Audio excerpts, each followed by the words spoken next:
हमारे व्यस्त जीवन में ईश्वर की आवाज़। आत्मा में जागे हुए व्यक्ति की निशानी क्या है? जो व्यक्ति मुक्त है, चेतनशील है, उसकी निशानी क्या है? शरीर का जन्म शरीर से होता है, आत्मा का जन्म अहंकार के मरने से होता है। जो व्यक्ति चेतनशील है, आत्मा में है, चेतना में है, जो अपने अहंकार को मार चुका है और चेतना बढ़ रही है, वही कह सकता है मैं घटता जाऊं और ईश्वर बढ़ता जाए, चेतना बढ़ती जाए।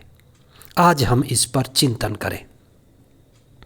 ख्रिस्त जयंती का काल, प्रभु प्रकाश के बाद का शनिवार 11 जनवरी 2025। पहला पाठ यूहन्ना का पहला पत्र अध्याय 5 पद संख्याएं 14 से 21 तक और संत यूहन्ना का सुसमाचार अध्याय 3 पद संख्याएं 22 से 30 तक। असली नोट में और नकली नोट में फ़र्क है। बाज़ार में कितने नकली नोट आ जाते हैं, सावधानी की ज़रूरत है। असली सोना में और नकली सोना में फ़र्क है। शरीर और आत्मा में फ़र्क करने सीखना जरूरी है। जब समझदारी आती है तो हम जानने लगते हैं कि ये शरीर, ये मन, ये संसार परिवर्तनशील है। शरीर बूढ़ा होने लगा है, बीमार होता रहता है और कुछ महत्वपूर्ण है, ऊंचा ज्ञान, श्रेष्ठ ज्ञान और उससे भी आगे हमारी चेतना और हमारी आत्मा। तब हम अपने अहंकार पर काम करना शुरू करते हैं और हम जागते हैं। आध्यात्मिक जागरण शुरू होता है। संत यूहन्ना बपतिस्ता जो ईसा की अगवानी कर रहे थे, यह सुने कि ईसा बढ़ते जा रहे हैं अपने काम में, अपनी प्रज्ञा में, और उनको बढ़ते हुए देखकर उन्होंने ये कहा था, वे बढ़ते जाएं, मैं घटता जाऊं। यही जागे हुए व्यक्ति की निशानी है। यूहन्ना बपतिस्ता मुक्त व्यक्ति थे, जागे हुए व्यक्ति थे।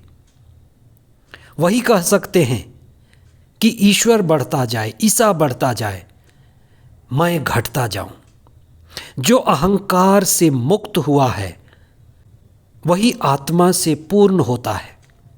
जो चेतना में बढ़ता है, दिव्यता में बढ़ता है, वह इस संसार में घटने लगता है। उसके लिए संसार, शरीर, दूसरी चीजें दूसरे दर्जे की हो जाती हैं। यूहन्ना बपतिस्ता का मूल कार्य था सत्य का साक्ष्य देना, ईसा का साक्ष्य देना, ईश्वर के कार्य के शुभारंभ के लिए लोगों को तैयार करना, ईसा की ओर लोगों को अभिमुख कराना। लोग उनसे बार बार पूछते रहे, ये सवाल पूछते रहे कि आप मसीह हैं क्या आप मुक्तिदाता हैं? वे हमेशा जागे हुए थे, सजग थे, उनमें बिल्कुल अहंकार नहीं था। वे मना करते गए, नहीं, मैं नहीं हूं। और अंत में उन्होंने यही साक्ष्य दिया कि ईसा बढ़ते जाएं, क्योंकि वे ईश्वर के प्रतिनिधि हैं। इसलिए वे यह कह रहे थे कि आप ईसा के शब्द को सुने। उनकी वाणी स्वर्ग की वाणी है। उनके द्वारा किया गया कार्य अनंत जीवन का प्रारंभ है। वे सत्य स्वरूप हैं, जीवन स्वरूप हैं, परम आनंद स्वरूप हैं। वे बढ़ते जाएं, उनकी परम सत्ता बढ़ती जाए, उनकी उपस्थिति में ईश्वर का राज्य आए और वे चमकते हुए सूर्य की तरह ईसा को दिखाए, ईसा के प्रज्ञा को दिखाए, उनके प्रकाश को दिखाए। और उन्होंने बताया कि वे वही हैं जो आने वाले थे। उनकी आत्मा के द्वारा हम आविष्ट हों, ईसा की चेतना हम पर भी आए।